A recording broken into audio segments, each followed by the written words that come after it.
सुप्रभात बच्चों, कक्षा 2 हिंदी में आप सभी का स्वागत है। बच्चों, कल हम पढ़ रहे थे हमारी हिंदी पाठ्य पुस्तक खुलते पंख का पाठ 14 वसंत ऋतु। बच्चों, यह एक कविता है, छोटी सी कविता है, सिर्फ 8 पंक्तियों की कविता है, जिसके रचयिता हैं सोहनलाल द्विवेदी जी। चलिए इस कविता को पढ़ करके एक बार हम इसे दोहरा लेते हैं, फिर आगे का पाठ करेंगे। तो बच्चों, फूल फूल पर झूल झूल कर भौरे गाते हैं गाना, डाल डाल पर पात पात पर कोयल का स्वर मस्ताना। महक महक कर चहक चहक कर हवा यहाँ इठलाती है, तन खुश होता मन खुश होता जब वसंत ऋतु आती है। तो बच्चों, कल हमने वसंत ऋतु के बारे में पढ़ा था और विचार भी किया था। तो बच्चों, यह ऋतु बहुत ही मनभावना नहीं होती है और इस ऋतु में हम बहुत अच्छा महसूस करते हैं, क्योंकि मौसम भी बहुत अच्छा होता है, खुशनुमा होता है। बच्चों, चारों तरफ हरियाली दिखाई देती है, रंग बिरंगे फूल दिखाई देते हैं और जो चिड़िया है, भंवरे हैं, तितली हैं, ये भी फूलों को के आसपास मंडराते हैं। हवा में खुशबू होती है और जो मौसम होता है ना बहुत ठंडा होता है ना ही बहुत गर्म होता है और बहुत तेज ठंडी के बाद यह मौसम आता है, इसलिए और भी यह बहुत अच्छा लगता है। धूप भी बहुत अच्छी लगती है और अगर हम शाम का मौसम भी बहुत अच्छा होता है और ना सिर्फ हम इंसान अच्छा महसूस करते हैं बल्कि पशु पक्षी सभी इस मौसम में अच्छा महसूस करते हैं। इसीलिए बच्चों, हम यहाँ देख सकते हैं कि फूल फूल पर, क्योंकि बहुत सारे फूल खिले होते हैं। यहाँ पे हम चित्र में भी देख सकते हैं कि किस तरह बच्चे खुश हैं और बगीचे में जहाँ ढेर रंग बिरंगे फूल हैं वहाँ खेल कूद रहे हैं और मज़ा ले रहे हैं। वहीं चिड़िया यानी कोयल बच्चों गाना गा रही है और उसके बाद जो भंवरे हैं फूलों के आसपास मंडरा रहे हैं और तितली भी उतने ही खुश होकर के फूलों पर, एक फूल से दूसरे फूल पर घूम रही है। तो बच्चों, यहाँ पे फूल फूल पर झूल झूल कर भौरे करते हैं गाना, भौरे गाते हैं गाना। तो बच्चों, जो भंवरे हैं घूं घूं कर फूल फूल पर घूम रहे हैं, एक फूल से दूसरे फूल पर जा रहे हैं, तो ऐसा प्रतीत हो रहा है कि वो गाना गा रहे हैं। वो इतने खुश हैं कि खुशी के मारे वो गाना गा रहे हैं, क्योंकि रंग बिरंगे फूल खिले हैं। उन्हें भी फूलों के आसपास रहना या फूलों पर बैठना अच्छा लगता है, इसलिए तरह तरह के रंग बिरंगे फूल देख करके वह भी बहुत खुश हो रहे हैं और ऐसा प्रतीत हो रहा है कि वह एक फूल से दूसरे फूल पर घूम रहे हैं और डाली पर झूला झूल रहे हैं। तो बच्चों, अगली पंक्ति है, डाल डाल पर और पात पात पर कोयल का स्वर मस्ताना। बच्चों, आपने देखा होगा जब वसंत ऋतु के मौसम में आम के पेड़ों पर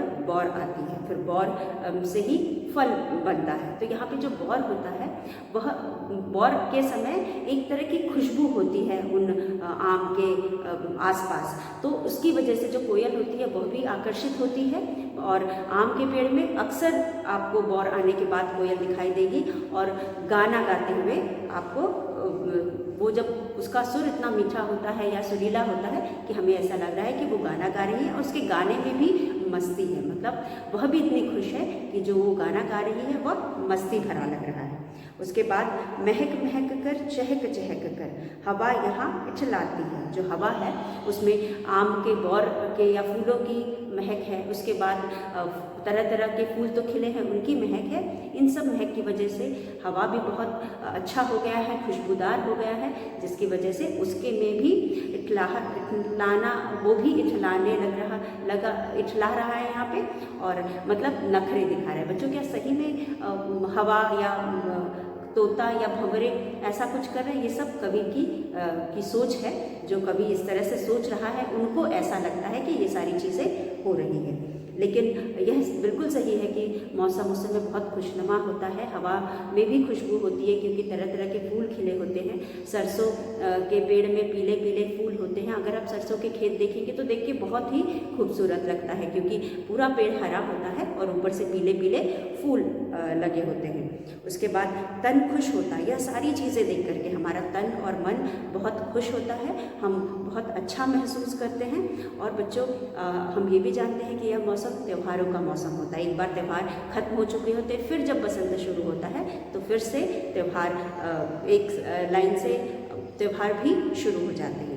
जब वसंत ऋतु आता है तो यह सब कुछ वसंत ऋतु में होता है, इसलिए हम वसंत ऋतु को ऋतुओं का राजा भी कहते हैं। हर ऋतु का अपना अपना महत्व होता है, हम किसी को भी अच्छा या बुरा नहीं कह सकते, लेकिन अपनी अपनी पसंद है। किसी को कोई मौसम अच्छा लगता है तो किसी को कोई मौसम अच्छा लगता है, लेकिन इन सब ऋतुओं में वसंत ऋतु को सबका राजा माना जाता है, इसीलिए हम इसे ऋतुराज भी कहते हैं। तो बच्चों, इस तरह से यह थी हमारी कविता। एक बार फिर आप मेरे साथ पढ़ सकते हैं। फूल फूल पर डाल डाल पर भौरे गाते हैं गाना, डाल डाल पर पात पात पर कोयल का स्वर मस्ताना। तो कोयल हर एक पत्ते हर एक डाल पर इतनी खुश है, इतनी मस्ती में है कि हर एक पत्ते पर और हर एक डाल पर घूम घूम करके अपना मस्ती भरा गाना गाती है। महक महक कर चहक चहक कर हवा यहाँ उछलाती है। तो जो हवा है उसकी चाल भी बदल जाती है और उसके अंदर इतनी खुशबू है कि वो और भी उसके अंदर घमंड आ जाता है, या फिर कह सकते हैं कि उसमें इठलाहट आ जाती है और वह नखरे दिखाना शुरू कर देती है। तन खुश होता मन खुश होता जब वसंत ऋतु आती है। तो ये सारी चीज़ें देख करके हमारा भी तन मन खुश होता है और हम बहुत अच्छा महसूस करते हैं जब वसंत ऋतु आता है, क्योंकि बच्चों बहुत कड़ाके की ठंड के बाद यह मौसम शुरू होता है और एकदम से जब मौसम अच्छा हो जाता है तो हमें भी बहुत अच्छा लगता है। इसलिए बच्चों, यह कविता आप याद करेंगे और इसको जब भी मौका मिलेगा कक्षा में सुनाएंगे और इसे लिख करके चित्र को भी अपनी कार्य पुस्तिका में बनाएंगे। उसके बाद बच्चों, हमने कुछ शब्दों को कल देखा था, आप अपनी अपनी पुस्तक में देख सकते हैं। पेज नंबर 80 जो हम पढ़ रहे थे उसी में कुछ शब्द हैं। सबसे पहले हमारे पास है फूल, फ पर बड़े की मात्रा फूल, फूल, फिर झूल, झ पर बड़े की मात्रा झूल। उसके बाद हमने पढ़ा था डाल डाल, ड पे आ की मात्रा डाल, डाल, फिर पा, प पर आ की मात्रा पा, त, पात। उसके बाद कोयल, क पर ओ की मात्रा कोयल, कोयल। फिर स्वर मस्ताना, स्वर, स्वर में आधा सा व र, आप अपनी पुस्तक में देख सकते हैं बच्चों। हमने कल इसे लिखा भी था, आधा सा व र, स्वर मस्ताना। उसके बाद महक महक कर, महक, महक, महक, फिर इठलाती, इठलाती, ई ठ ला, त पर बड़ी की मात्रा ती, इठलाती। फिर खुश, ख पर छोटे की मात्रा और श, खुश। और ऋतु, री, त पर छोटे की मात्रा तु। तो यह शब्द हमने कल लिखा था और पढ़ना और लिखना दोनों सीखा था। आप इसे अपनी कार्य पुस्तिका में लिख करके याद करेंगे। उसके बाद बच्चों, शब्दार्थ भी कल हमने पढ़ा था। शब्दार्थ में भौरे, भ पे औ की मात्रा रे, भौरे, भौरे को हम भंवरे भी कहते हैं बच्चों। आपने अक्सर देखा होगा तितली या फिर भौरे तितली से भी छोटे आकार के होते हैं और वह फूलों पे मंडराते रहते हैं या फूलों के आसपास घूमते रहते हैं। फिर डाल डाल मतलब एक डाली से डाली डाली और एक डाली से दूसरी डाली पर। उसके बाद दूसरी तरफ पात पात, एक पत्ते से दूसरे पत्ते तक पर। और यहाँ पत्ता, पत्ता, पात पात यानी पात का मतलब पत्ता, तो पत्ते पत्ते पर। फिर स्वर, स्वर मतलब आवाज़ या ध्वनि। मस्ताना, मस्ती से भरा हुआ या मौज से भरा हुआ। जब हमारा मौज मस्ती करने का मन करता है कुछ वैसे कि इतने मस्त हो जाते हैं कि मौज मस्ती करने का मन करता है। फिर उसके बाद महक, महक यानी खुशबू जो कि हमें फूलों से मिलती है। तो यहाँ पे जो फूल खिले हैं उसमें भी अच्छी अच्छी महक है, इसलिए और भी वातावरण अच्छा हो जाता है। इठलाती, इठलानी, इठलाना मतलब नखरे दिखाना। जब हमारे अंदर कुछ अच्छाई होती है तो हम नखरे दिखाना शुरू करते हैं। यहाँ पे भी हवा खुशनुमा है क्योंकि उसमें बहुत सा खुशबू है और बहुत अच्छी महक आ गई है, तो उसके अंदर भी वह भी इठला रही है या नखरे दिखा रही है। तन, तन का मतलब होता है शरीर, तन का मतलब शरीर। और ऋतु, ऋतु का मतलब मौसम। तो बच्चों, इस तरह से हमने यह अभ्यास कल किया था। अब हम शुरू करेंगे आज का अभ्यास। यह सारी चीज़ें आपके पुस्तक में दी गई हैं और कल हमने लिखाया भी था। आप इसे अपनी कार्य पुस्तिका में लिख करके पढ़ सकते हैं और अभ्यास कर सकते हैं। तो बच्चों, आज हम करेंगे इस पाठ से संबंधित प्रश्न उत्तर। तो बच्चों, हमने पाठ पढ़ लिया हमने पाठ को समझ भी लिया है और कुछ कठिन शब्द थे जिनको हमने लिखना और पढ़ना दोनों सीख लिया, और कुछ कठिन शब्द जिनके का मतलब हमें नहीं पता था या अर्थ हमें नहीं पता था वो भी हमने समझ लिया।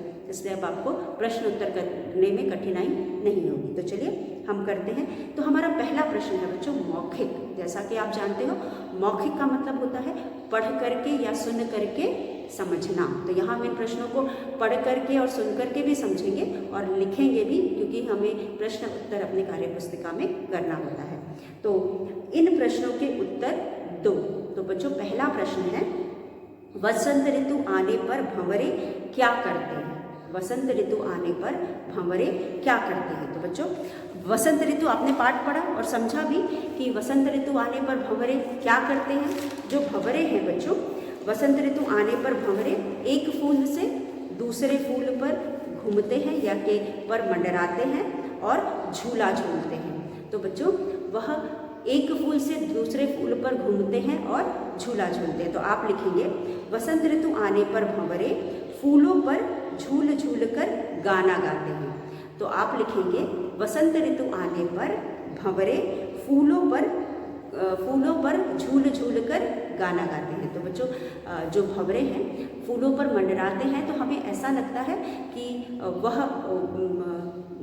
और फूलों के ऊपर बैठ करके हिलते हैं, फूलों पर बैठते हैं तो फूल हिलते हैं, तो ऐसा लगता है कि वो फूलों पर झूला झूल रहे हैं और उसके बाद गाना गा रहे हैं। और गाना हूँ करके ध्वनि निकालते हैं या आवाज़ निकालते हैं, तो उससे लगता है कि वह फूलों पर बैठकर झूल झूल कर गाना गा रहे हैं। तो हम यहाँ पहला उत्तर लिखेंगे वसंत ऋतु आने पर।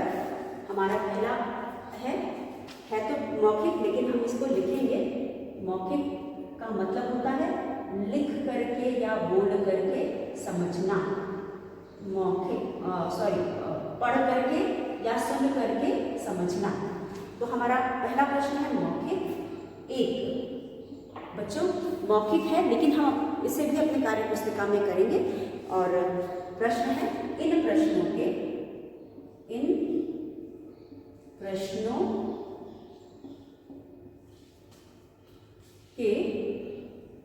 उत्तर दो। इन प्रश्नों के उत्तर दो। अब हमें इन प्रश्नों के उत्तर लिखने हैं। पहला प्रश्न है बच्चों क। प्रश्न क। अब प्रश्न क में हमारे पास है वसंत ऋतु वसंत ऋतु आने पर, वसंत ऋतु आने पर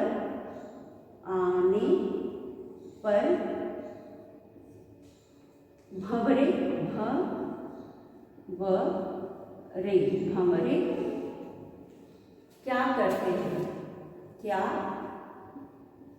करते हैं। वसंत ऋतु आने पर भंवरे क्या करते हैं। तो हमारा उत्तर है बच्चों क में हम लिखेंगे वसंत ऋतु आने पर भंवरे। हम पूरा प्रश्न करें वसंत ऋतु आने पर भंवरे, इतना हम पहले प्रश्न से लिखेंगे। वसंत ऋतु आने पर भंवरे भंवरे। वसंत ऋतु आने पर भंवरे फूलों पर बड़े की मात्रा फूलों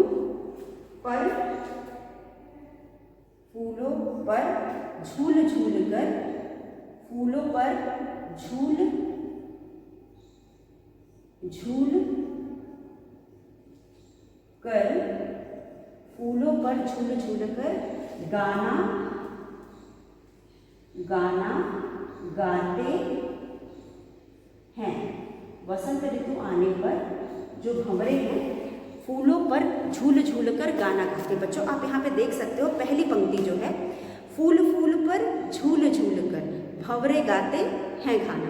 तो यही उत्तर हमको लिखना है। हमें अब ये उत्तर अपने शब्दों में लिखना है कि वसंत ऋतु आने पर भंवरे फूलों पर झूल झूल कर गाना गाते हैं। वसंत ऋतु आने पर भंवरे फूलों पर झूल झूल कर गाना गाते हैं। उसके बाद हमारा प्रश्न ख। प्रश्न ख। अब प्रश्न ख पे हमारे पास है बच्चों, प्रश्न ख में हमारे पास है कोयल क्या करती है। कोयल क्या करती है? क पर ओ की मात्रा ओ य ल। कोयल क्या करती है? क्या कर पर बड़ी की मात्रा ती है। कोयल क्या करती है? तो बच्चों यहाँ पे भी हमने दूसरी पंक्ति में पढ़ा कि डाल डाल पर पात पात पर कोयल का स्वर मस्ताना। डाल डाल पर तो कोयल क्या करती है?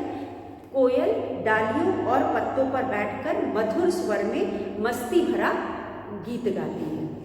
तो हम यहाँ पे लिखेंगे, उत्तर में हम लिखेंगे कोयल ख। उत्तर में हम लिखेंगे कोयल, क पर ओ की मात्रा ओ य ल। कोयल डालियों, ड पर आ की मात्रा और ल पर छोटी की मात्रा, डालियों और फूलों, डालियों और फूलों पर बैठकर, पर बैठकर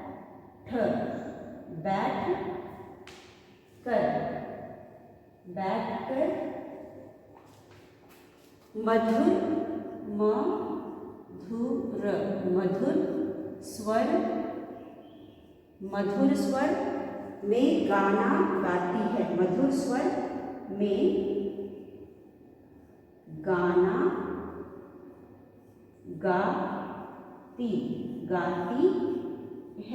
गाना गाती है। तो बच्चों आप देख सकते हो यहाँ पे कि दूसरे प्रश्न में कोयल क्या करती है? कोयल डालियों और फूलों पर, डालियों और पत्तों पर, आधा त, पत्तों पर बैठकर मधुर स्वर में गाना गाती है, या फिर मस्ती भरा गाना गाती है, हम भी लिख सकते हैं। तो मधुर स्वर में गाना गाती है। कोयल क्या करती है? डालियों और पत्तों पर बैठकर मधुर स्वर में गाना गाती है। तो यह था हमारा दूसरा प्रश्न बच्चों। पहला प्रश्न था बसंत ऋतु। वसंत ऋतु आने पर भंवरे क्या करते हैं? वसंत ऋतु आने पर भंवरे फूलों पर झूल झूल कर गाना गाते हैं। उसके बाद कोयल क्या करती है? कोयल डालियों और पत्तों पर बैठकर मधुर स्वर में गाना गाती है। कोयल डालियों और पत्तों पर बैठकर मधुर स्वर में गाना गाती है। उसके बाद हमारे पास अगला हमारा प्रश्न है बच्चों। अगले प्रश्न में है वसंत ऋतु का हवा पर क्या असर होता है? हमने हमने 5वीं और 6वीं पंक्ति में पढ़ा था, महक महक कर चहक चहक कर हवा यहाँ इठलाती है। तो यहाँ पे हमसे पूछ रहे हैं कि वसंत ऋतु का हवा पर क्या असर होता है। तो बच्चों हमने यहाँ पे पाठ में पढ़ा कि वसंत ऋतु में जो हवा है वह भी, उसमें वह भी खुशबूदार हो जाती है और हवा इठलाने लगती है, उसमें खुशबू वह खुशबूदार हो जाती है। फूलों की खुशबू के वजह से आमों के बौर आने पर भी जो एक तरह का खुशबू होता है या महक उसकी होती है, वह सब हवा में मिल जाती है, जिसकी वजह से हवा बहुत खुशबूदार हो जाती है और उसके में भी वह भी इठलाने लगती है या वह भी नखरे दिखाने लगती है। तो हम इसको उत्तर में किस तरह से लिखेंगे? चलिए हम एक सिंपल सा आंसर लिखेंगे कि जो हवा है, हवा भी बसंत ऋतु में हवा जो है वह इठलाने लगती है। क्या लिखेंगे? बसंत ऋतु में हवा भी इठलाने लगती है। यहाँ पूछा है कि हवा पर क्या असर होता है, तो हम यहाँ लिखेंगे बसंत ऋतु आने पर हवा भी इठलाने लगती है।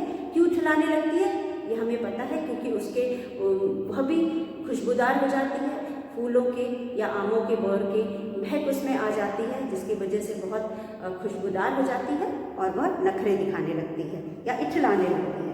तो हम यहाँ लिखेंगे प्रश्न 3। प्रश्न 3 में हमारे पास है वसंत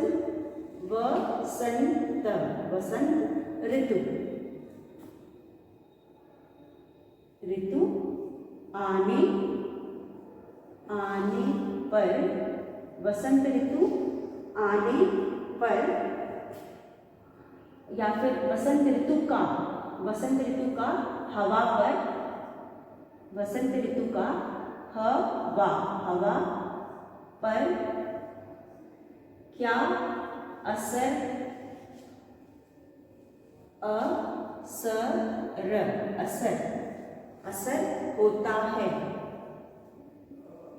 होता है, क्या असर होता है। अब हम उत्तर में लिखेंगे, उत्तर 3 में हम लिखेंगे वसंत ऋतु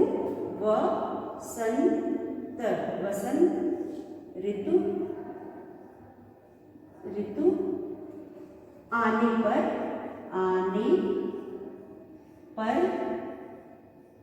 हवा भी इठलाने लगती है, हवा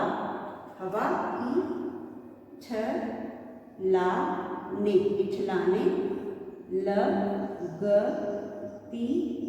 है, हवा इठलाने लगती है। तो वसंत ऋतु का हवा पर क्या असर होता है? वसंत ऋतु आने पर हवा इठलाने लगती है। उसके बाद प्रश्न 4। तो बच्चों बुक में तो प्रश्न 3 दिए हैं, लेकिन कुछ हम अपने मन से भी प्रश्न बनाएंगे, जैसे कि वसंत ऋतु का हम पर क्या असर होता है। हमने पाठ में भी पढ़ा, आखिरी 2 पंक्तियों में हमने पढ़ा कि हमारा तन मन सब खुश हो जाता है। तो यहाँ पे हम लिखेंगे वसंत ऋतु का हम पर क्या असर पड़ता है, मतलब हम लोगों पर, हम इंसानों पर क्या असर पड़ता है। तो हम यहाँ लिखेंगे वसंत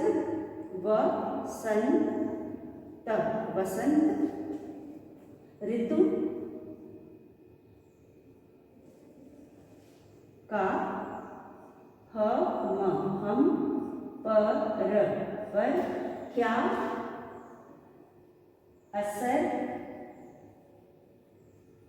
असर होता है, क्या असर होता है। अब हमारा उत्तर होगा उत्तर 4। वसंत ऋतु आने पर, वसंत ऋतु ऋतु आने पर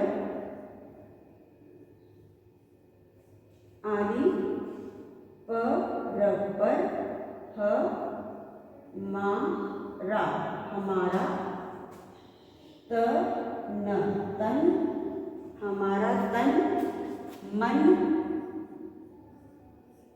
मन खुश हो जाता है। ख पर छोटे की मात्रा श, खुश हो जाता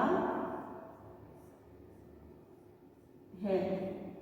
तो बच्चों यह था यह थे कुछ प्रश्न उत्तर जो हमने इस कविता से किए थे। चलिए एक बार इसे हम पढ़ करके दोहरा लेते हैं। वसंत ऋतु का हवा पर क्या असर होता है। बच्चों जैसा कि हमने 5वें और 6ठे पंक्ति में पढ़ा कि वसंत ऋतु आने पर हवा भी इठलाने लगती है। तो यहाँ पे हम लिखेंगे वसंत ऋतु आने पर हवा इठलाने लगती है। क्यों इठलाने लगती है? क्योंकि वह भी खुशबूदार हो जाती है, उसकी चाल भी बदल जाती है और इस वजह से उसमें इठलाहट आ जाती है या वह इठलाने लगती है, नखरे दिखाने लगती है। वसंत ऋतु का हम पर क्या असर होता है।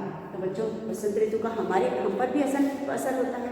आखिरी 2 पंक्तियों में हमने पढ़ा कि वसंत ऋतु आने पर हमारा तन मन खुश हो जाता है, क्योंकि मौसम बहुत अच्छा होता है और चारों तरफ हमें हरियाली दिखाई देती है, फूल पत्ते दिखाई देते हैं और रंग बिरंगे फूल दिखाई देते हैं। और जो पशु पक्षी भी हमें अच्छे खुश दिखाई देते हैं।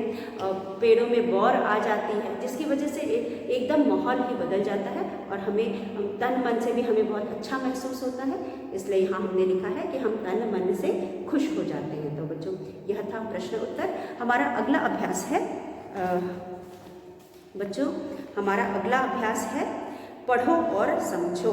तो हमने मौखिक और एक प्रश्न लिखित का, आखिरी प्रश्न प्रश्न 4 लिखित का था, वो भी लिख लिया, लेकिन हम सारे प्रश्न उत्तरों को अपनी कार्य पुस्तिका में लिखेंगे। उसके बाद हमारे पास है भाषा से। तो हमारा अगला अभ्यास है भाषा से। भाषा से में बच्चों हमारे पास बहुत सारे अभ्यास हैं, कुछ हम आज करेंगे और बाकी के हम अगले वीडियो में करेंगे। तो भाषा में हमें कुछ व्याकरण से संबंधित अभ्यास होते हैं, तो चलिए हम उसे एक बार करके देखते हैं। तो हमारा अगला अभ्यास है भाषा से, जिसे हमें पढ़ना है और समझना है। भाषा, भाषा से, जिसे हम पढ़ करके समझेंगे। यहाँ पे हमारे पास कुछ शब्द दिए गए हैं बच्चों। पहला शब्द है फूल। तो बच्चों यहाँ पे फूल के 2 अर्थ दिए गए हैं, कुसुम और सुमन। बच्चों हम पहले भी पढ़ चुके हैं समानार्थी शब्द। जब हम समानार्थी शब्द पढ़ रहे थे तब मैंने आपको बताया था कि कुछ शब्द ऐसे होते हैं जिनके एक से अधिक मतलब निकलते हैं या एक से अधिक अर्थ होते हैं।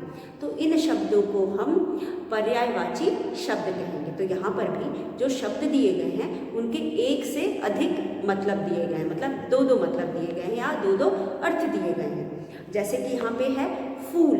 फूल को हम और 2 नामों से जानते हैं, कुसुम और पुष्प। तो बच्चों यह एक ही शब्द के 2 और अर्थ हैं या 2 और नाम हैं, इसलिए हम इन्हें पर्यायवाची शब्द कहेंगे। तो यहाँ पे हम कुछ पर्यायवाची शब्दों के बारे में पढ़ेंगे जिनके एक से अधिक अर्थ दिए गए हैं। तो पहला है फूल।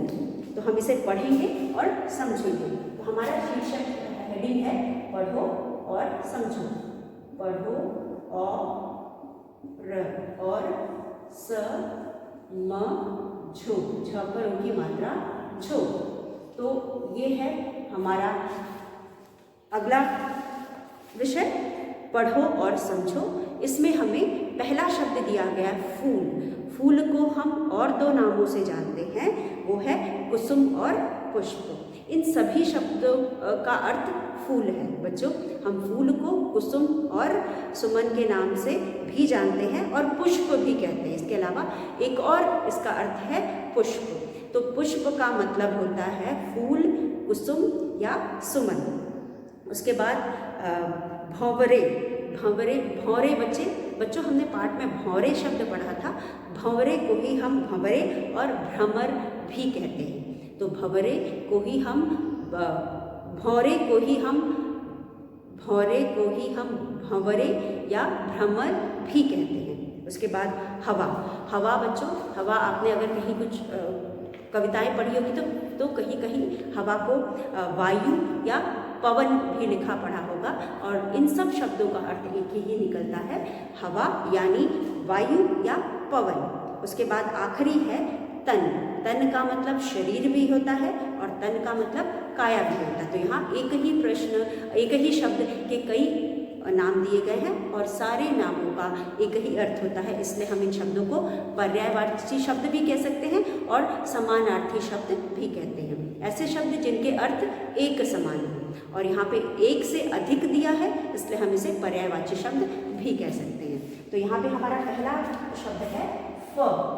फ पर बड़े की मात्रा फूल, फूल। अब दूसरा शब्द है भ।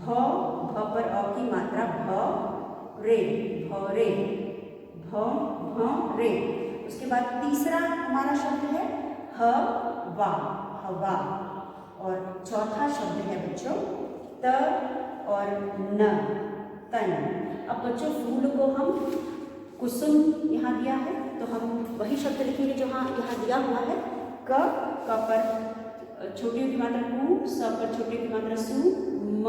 और दूसरा शब्द है सुमन, सुमन। उसके बाद हमारे पास है भंवरे। भ पर चंद्र बिंदु, व और रे, भंवरे या भ्रमर। उसके बाद है हवा। हवा का अर्थ होता है वायु, वायु और पवन, पवन, पवन। फिर तन का मतलब होता है शरीर या काया, शरीर या काया। तो जब भी हमने समानार्थी शब्दों के बारे में पढ़ा है बच्चों, तब मैंने आपको बताया है वह शब्द जिसके एक से अधिक मतलब होते हैं, या एक शब्द के लिए अगर कई नाम होते हैं तो हम उसे पर्यायवाची कहते हैं। इसे यह समानार्थी शब्द हैं जिनके एक से अधिक मतलब हैं, इनको क्योंकि इनके एक से अधिक मतलब है तो हम इन्हें पर्यायवाची शब्द भी कह सकते हैं। तो हमारा अभ्यास है, फूल को हम कुसुम, सुमन भी कह सकते हैं और हम इसे पुष्प भी कह सकते हैं। भौरे, भंवरे या भ्रमर भी कह सकते हैं। इन सभी शब्दों का एक ही अर्थ है।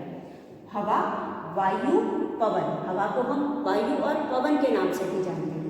तन, शरीर, काया, तो शरीर को हम तन और काया भी कह सकते हैं। इस तरह से बच्चों वह समानार्थी शब्द जिनके एक से अधिक मतलब हैं उन्हें हम पर्यायवाची शब्द कहते हैं। तो समानार्थी शब्द और पर्यायवाची शब्द दोनों एक ही होते हैं। तो बच्चों इस तरह से हम वीडियो यही समाप्त करते हैं। बच्चों अगले वीडियो में एक बार फिर मिलेंगे। आज हमने जो भी पढ़ा आप उसे पढ़ करके, लिख करके दोहरा लीजिएगा। कल की वीडियो में हम इसी पाठ का आगे का अभ्यास करेंगे। तब तक के लिए धन्यवाद।